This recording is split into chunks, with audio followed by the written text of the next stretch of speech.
Assalamualaikum warahmatullahi wabarakatuh. Perkenalkan, nama saya Muhammad Aditya Sapari dari kelas E. Di sini saya akan menjelaskan pengertian komponen pendidikan.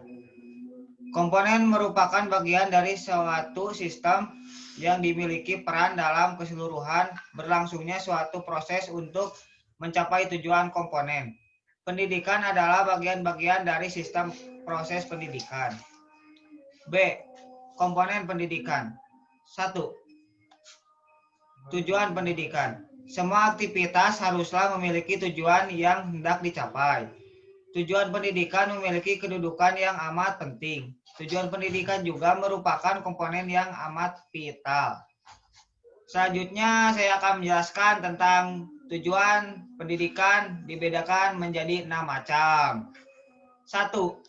Tujuan umum pendidikan. 2. Tujuan khusus pendidikan. 3. Tujuan seketika atau insidental. 4. Tujuan sementara. 5.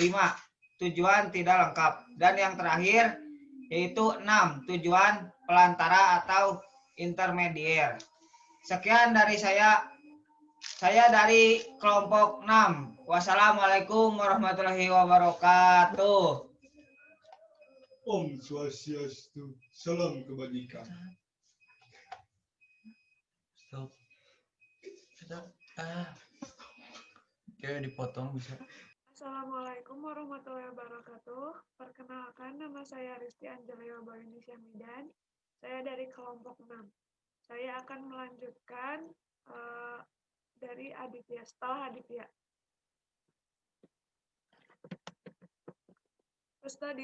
Peserta didik adalah anggota masyarakat yang berusaha mengembangkan potensi diri melalui proses pendidikan. Sosok peserta didik umumnya merupakan sosok anak yang membutuhkan bantuan orang lain untuk bisa tumbuh dan berkembang ke arah kedewasaan. Ada juga ciri khas peserta didik. Yang pertama, individu yang memiliki potensi fisik dan psikis yang khas. Kedua, individu yang berkembang. Yang ketiga, individu yang membutuhkan bimbingan individual dan perlakuan manusiawi. Keempat, individu yang memiliki kemampuan untuk mandiri. Keempat ciri di atas merupakan justifikasi indikasi keunikan peserta didik sebagai persona yang multidimensional. Pertumbuhan dan perkembangan peserta didik. Proses pertumbuhan dan perkembangan berjalan dengan tahap masing-masing. Tahap merupakan masa peka peserta didik terhadap kebutuhan ketentuan yang membutuhkan perlakuan sesuai pendidik. Ada beberapa teori dengan orientasi beragam tentang perkembangan peserta didik. Nativisme merupakan yang berpendapat bahwa bayi manusia sejak lahir sudah dikaruniai bekal baik dari potensi baik ataupun buruk. Empirisme merupakan bertolak dari tradisi Logican yang lebih mementingkan stimulasi eksternal dan perkembangan manusia termasuk dalam proses pendidikan. Naturalisme merupakan sama dengan aliran nativisme di atas, karena keduanya sama-sama berasumsi bahwa anak terlahir sudah memiliki pembawaan. Konvergensi. Teori ini mencoba untuk mensintesiskan teori-teori yang telah disebut di atas. Teori yang dipelopori oleh William Steam pada tahun 1971 sampai 1939. Ini beragam bahwa pertumbuhan dan perkembangan individual di samping dipengaruhi oleh faktor-faktor internal, yaitu potensi yang dibawa sejak lahir juga dipengaruhi oleh pengalaman. Teori perkembangan biologis peserta didik. Teori perkembangan biologis peserta didik yang dikemukakan oleh Aristoteles dan Krismer lebih melihat perkembangan peserta didik pada tahap-tahap perkembangan fisik. Tetapi Sigmund Freud lebih memiliki pengaruh perkembangan fisik terhadap tahap-tahap perubahan perilaku libido seksual. Pada tahun 1905, Sigmund Freud mengemukakan teori perkembangan psikoseksual yang mengatakan bahwa seksualitas adalah faktor pendorong terkuat untuk melakukan sesuatu dan bahwa pada masa balita pun anak-anak mengalami ketertarikan dan kebutuhan seksual. Sekian dari saya. Wassalamualaikum warahmatullahi wabarakatuh. Yang selanjutnya yaitu teori perkembangan mental peserta didik. Lev Vygotsky salah satu pencetus teori ini. Menurutnya, siswa dapat membentuk pengetahuan, yaitu apa yang diketahui. Siswa bukanlah kopi dari apa yang mereka temukan di lingkungannya. Sumbangan terpenting dari Vygotsky yang pertama ada ZPD atau Zone Proximal Development. Yang kedua adalah scaffolding. Apa itu ZPD? ZPD adalah tingkat perkembangan sedikit di atas tingkat perkembangan seorang saat ini. Nah, yang kedua scaffolding. Scaffolding itu berarti memberikan kepada siswa bantuan di tahap awal pembelajaran, kemudian mengurangi bantuannya, dan yang terakhir memberikan kesempatan si anak untuk mengambil alih pembelajarannya ini. Nah, ada dua implikasi utama yang diungkapkan oleh Vygotsky. Yang pertama, perlunya tatana kelas dan bentuk pembelajaran kooperatif antar siswa. Dan yang kedua adalah pendekatan Vygotsky menekankan scaffolding. Seperti tadi, yang pertama itu memberikan bantuan di tahap-tahap awal pembelajaran. Yang kedua, mengurangi bantuannya. Dan yang ketiga, memberikan kesempatan untuk si anak mengambil alih pembelajaran sendiri. Ya, berikutnya adalah komponen pendidikan yang ketiga, yaitu pendidik. Pendidik merupakan komponen yang penting dalam pendidikan. Sebelumnya, apa sih itu pendidik? Pendidik adalah orang yang dengan sengaja mempengaruhi kita untuk ke tingkat kemanusiaan yang lebih tinggi, atau lebih gampangnya mengajarkan kita lah gitu, ilmu-ilmu baru. Nah, terdapat beberapa jenis pendidik.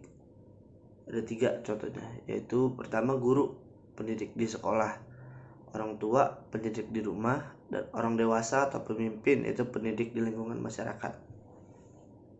Komponen pendidikan yang keempat yaitu alat-alat dan fasilitas pendidikan. Alat-alat dan fasilitas sangat diperlukan dalam proses pendidikan. Dengan adanya alat-alat dan fasilitas, proses belajar mengajar akan menjadi lancar. Contohnya menjadi pribadi yang baik, tapi juga anak disiapkan untuk menjadi manusia yang baik di masyarakatnya. Yang kedua itu lingkungan pendidikan di sekolah. Di sekolah itu tempat belajar formal. Anak-anak akan mendapatkan ilmu pengetahuan dan berbagai macam keterampilan. Makanya anak dikirimkan ke sekolah.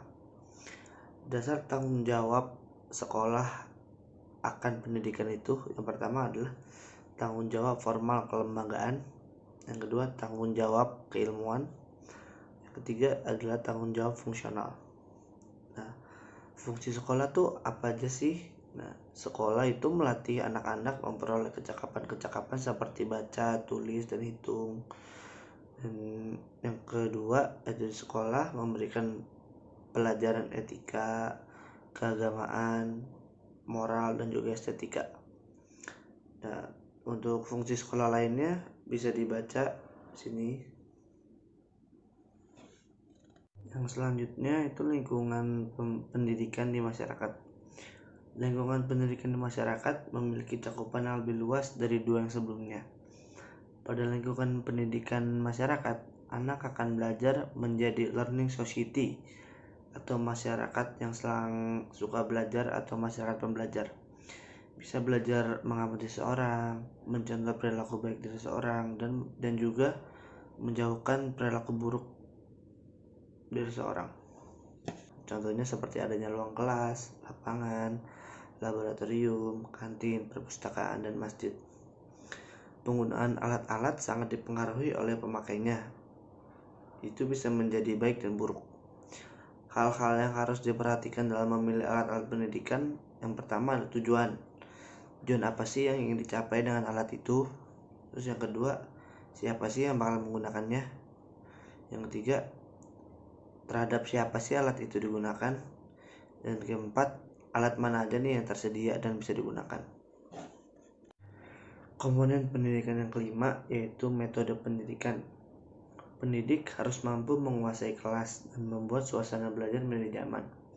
Karena itu, pendidik harus menguasai metode-metode belajar seperti ceramah, diskusi, presentasi, kuis, eksperimen, simulasi, dan yang lainnya.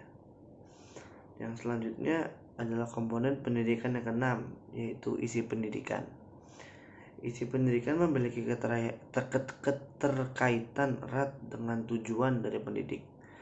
Pendidik harus menyampaikan isi atau materi sesuai dengan kurikulum. Isi pendidikan tuh berupa nilai, pengetahuan, dan juga keterampilan.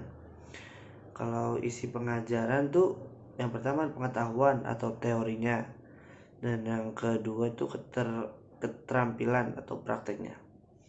Pertimbangan saat melakukan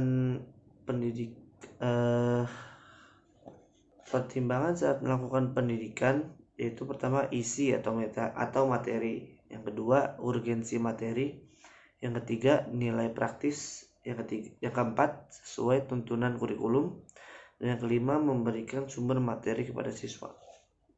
Komponen pendidikan yang ketujuh atau yang terakhir yaitu lingkungan pendidikan. Lingkungan pendidikan merupakan tempat kita untuk melakukan kegiatan pendidikan. Lingkungan pendidikan dibagi menjadi 3. Yang pertama, lingkungan pendidikan keluarga. Keluarga merupakan lingkungan pendidikan paling pertama dalam kehidupan. Melalui lingkungan pendidikan keluarga, anak bukan saja menjadi